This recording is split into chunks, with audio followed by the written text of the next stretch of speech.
Kita tentunya punya harapan tersendiri agar di semester 2 2023 ini kinerja pasar uang Indonesia tidak hanya mungkin di ekuitas atau bursa efek domestik atau ISG tapi juga obligasi dan lainnya berhasil dan akan lebih mentereng lah dibanding semester 1 2023 kemarin karena kita ketahui ada volatilitas yang begitu kuat di faktor eksternal dan makroekonomi global. Nah, kita harapkan mungkin dengan adanya kepastian lebih lanjut mengenai makroekonomi global dan suku bunga tinggi yang diharapkan juga akan berakhir trennya di semester 2 2023 ini juga akan tercermin ke dalam penguatan ISG secara signifikan akan kembali lagi bullish trennya ya karena kita ketahui sudah begitu sideways selama semester 1 kemarin. Iya. Nah, selama hari ini memang konsisten sudah berada di zona penguatan walaupun transaksi juga relatively masih sebenarnya belum terlalu Besar ya? mentereng ya, belum terlalu besar. Turnover masih di 7,9 T dan ini juga sudah 1 jam lagi menuju penutupan. Jadi masih kisarannya mungkin di kisaran di bawah 10 triliun. Masih di bawah 10 ya? Jadi memang masih ada sedikit uncertainties yang masih meliputi pergerakan bursa efek domestik.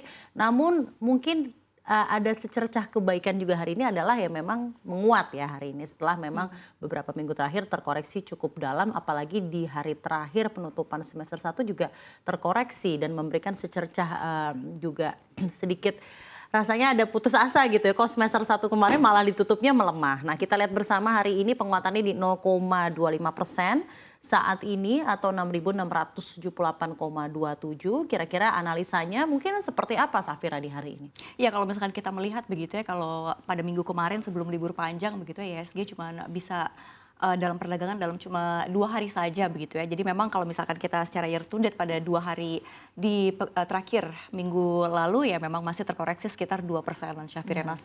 Tapi kalau kita lihat ISG terpantau menguat pada perdagangan sesi 1 dan hingga kurang lebih begitu ya 1 jam di penutupan pasar.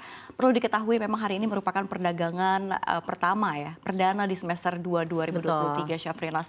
Ini ISG berhasil menguat setelah memang melewati pekan yang pendek begitu ya karena adanya libur panjang Idul Adha. Jadi kalau kita cermati begitu ya pada semester 1 2023 memang betul seperti yang Anda katakan ini kurang menggairahkan atau menggembirakan begitu ya secara data. Tapi kalau misalnya kita lihat secara garis besar begitu ya kondisi ISG dipengaruhi oleh faktor eksternal yakni memang ketidakpastian ekonomi global. Mulai dari kebijakan moneter Bank Sentral Amerika Serikat, lalu ada The Fed yang masih hawkish hingga kondisi ekonomi negara-negara yang memiliki hubungan dagang Indonesia yang cenderung melemah seperti China. Dan kalau kita lihat tetapi memang di awal semester 1 2023 ISG mampu bergerak di zona hijau.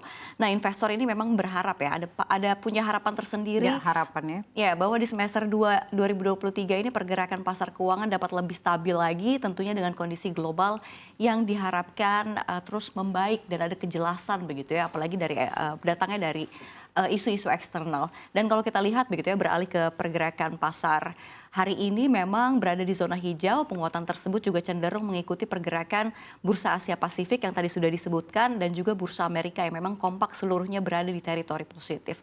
Di samping itu juga investor juga masih akan cenderung wait and see usai libur panjang sembari juga mencermati sejumlah rilis ekonomi makro begitu ya baik dari dalam maupun luar negeri. Artinya memang kita masih harus berhati-hati ya sebab memang potensi aksi gejolak The Fed yang masih akan berlanjut dan risiko resesi Amerika Serikat ini masih akan terus membayangi pasar saham global tak terkecuali Indonesia. Jadi memang masih ada uncertainties walau juga ada optimisme sendiri ya di semester 2 2023 ini akankah ISG akan kembali bullish dan mungkin harapannya menembus ke level 7.000 kembali, who knows gitu ya. Mungkin nanti semester 2 2023 atau akhir tahun ini akan ditutup ya. Ada optimisme tersendiri walaupun juga harus tetap waspada masih ada uncertainty yang begitu kencang dari makroekonomi global. Nah, kita akan balik ke domestik. Hari ini kan baru saja ada rilis per Juni kemarin ada kenaikan mantuman di 0,14% untuk inflasi di Indonesia dan secara year on year itu di 3,5%. Masih cukup terjaga tingkat inflasi di Indonesia sendiri. Seperti apa kira-kira dampaknya?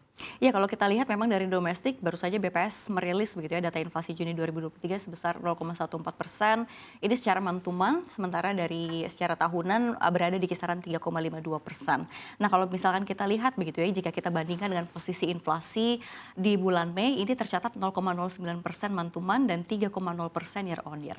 Kalau kita lihat begitu ya, secara series gitu ya, secara bulan ke bulan memang terlihat lebih tinggi dibandingkan inflasi bulan sebelumnya, Syafrinas. Nah, kalau misalkan kita lihat naiknya inflasi Juni, tentu ini menjadi perhatian investor begitu ya, sebab jika memang inflasi bisa terjaga dan perekonomian yang tetap dapat bertumbuh, tentu ini menjadi katalis positif untuk IHSG ke depan. Dan memang tentunya inflasi yang melandai begitu ya juga harusnya gitu ya bisa meredakan Bank Indonesia dalam mengambil kebijakan suku bunga acuan ke depannya. Dan juga kita tentunya berusaha melihat apakah sebenarnya tekanan suku bunga tinggi ini, tekanan inflasi ini juga berpengaruh terhadap kinerja manufaktur dan industri di Indonesia, namun juga di negara lain. Kan ada beberapa data-data yang juga menunjukkan sebenarnya purchasing manufacturing index di Indonesia juga masih cukup solid, masih di kisaran ekspansif atau di atas 50. Dan sebenarnya ini juga menjadi suatu tolak ukur bahwa Indonesia, negara kita ini sangat-sangat kuat, resilient dibandingkan peer countries lainnya, di mana memang kalau dibandingkan dengan negara-negara lain sebenarnya PMI-nya harus terkontraksi.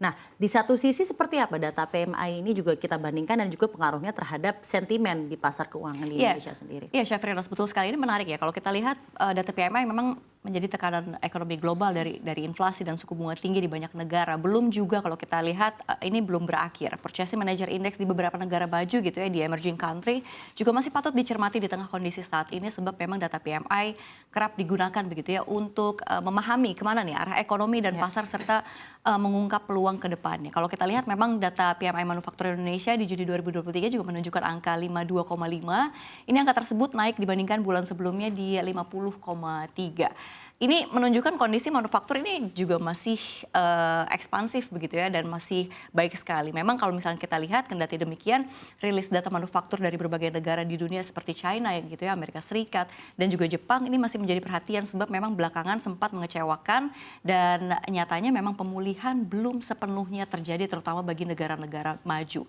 Apalagi inflasi juga masih meninggi dan jauh dari target di negara tersebut. Kalau misalkan kita lihat kebijakan The Fed juga masih dinanti pasar pada Kamis pekan ini, Syafrinas, kalau kita lihat akan ada FOMC minutes begitu ya, risalah atau poin-poin penting yang ini menjadi perhatian karena memang FOMC ini masih bisa memberikan panduan lebih jelas terhadap kebijakan moneter The Fed yang diperkirakan masih hawkish atau bisa menaikkan lagi suku bunga acuan 2 kali lagi di sisa tahun ini. Masih ada kemungkinan untuk naikkan 2 kali lagi sampai akhir tahun. Dan kita juga berusaha menganalisa mungkin Safira seperti apa pergerakan dari sektoral di hari ini, terutama untuk sektor-sektor yang menjadi jagoannya bursa efek domestik yang memiliki market cap yang besar. Itu contohnya adalah perbankan dan mungkin juga sektor energi. Seperti apa kira-kira di hari pertama di semester 2 2023? Ya, ini menarik ya kalau misalnya kita lihat di dalam RTI begitu ya, ini moversnya bank-bank emiten-emiten perbankan yang big cap gitu ya. Dan kalau kita lihat dari keempat bank-bank besar ini ada Bank Mandiri, Bank BRI, BNI, ini masing-masing juga terapresiasi. Sementara Bank Sentral Asia (BBCA) ini justru terkoreksi bahkan lebih dari 1%. Sementara kalau kita lihat Bank Mandiri cukup signifikan, nyaris 2%, berada di zona penguatan. Lalu ada BBRI yang melesat juga 1,38%, BNI 0,55%. Ini kalau misalkan kita lihat mungkin ini ya, kalau kita lihat secara sektoral, perbankan ini memang cukup untuk sentimen-sentimen yang memang akan mempengaruhi begitu ya dari suku bunga acuan atau memang isu-isu dari eksternal. Ini perbankan cukup sekali mempengaruhi untuk perdagangan IHSG sendiri. Dan untuk sektor batu bara sendiri seperti apa kira-kira mungkin kinerjanya di hari ini dan juga mungkin harapannya untuk semester 2 2023 ini. Karena kita ketahui juga semester lalu kan memang kinerjanya begitu volatil dengan kecenderungan downside. Seperti apa? Yes, kalau kita lihat sepanjang semester 1 2023 begitu ya, ini kalau kita lihat bisa dikatakan bahwa volatilitas saham-saham batu bara memang cenderung tinggi. Hal ini sejalan dengan harga komoditas acuan batu bara yang juga terbilang lesu di semester 1 2023, Syafrinas, di mana memang harga batu bara acuan telah terkoreksi dalam begitu ya, ini nyaris 60% atau lebih tepatnya hingga 58%. Nah, kalau kita lihat memang faktor penurunan harga emas hitam sepanjang semester pertama ini datang dari negeri tirai bambu. Lagi-lagi China yang memang sebagai konsumen batu bara terbesar masih mengalami tekanan perekonomian pasca kebijakan nol COVID begitu ya, menurunkan angka penyebaran pandemi gitu. Tapi kalau kita lihat secara emiten begitu ya, ini justru malah semuanya berada di zona penguatan dan cukup signifikan. Ini berbalik arah ya untuk emiten-emiten dalam negeri. Ya, kita lihat ada Adro yang melesat cukup signifikan 4,48%, lalu ada PTBA 1,87%, lalu ada Golden Eagle Energy yang melesat nyaris 3% atau di 2,96%, lalu ada ITMG yang melesat lebih dari 2%. Ternyata walaupun memang anggapan ya batu bara mengalami sunset, tapi memang kita juga melihat masih ada potensi-potensi kenaikan dari harga-harga emiten di sektor energi yang juga berhasil tetap bisa dilaksanakan ya di semester 1 ini, dari semester 2 ini terutama di hari pertama dari semester 2 perdagangan 2023. Kita harapkan mungkin di semester 2 ini kinerjanya akan jauh lebih baik dibandingkan semester lalu, trennya kembali bullish untuk IHSG kita. Terima kasih banyak Terima kasih, atas Syafrina. analisa yang begitu mendalam dan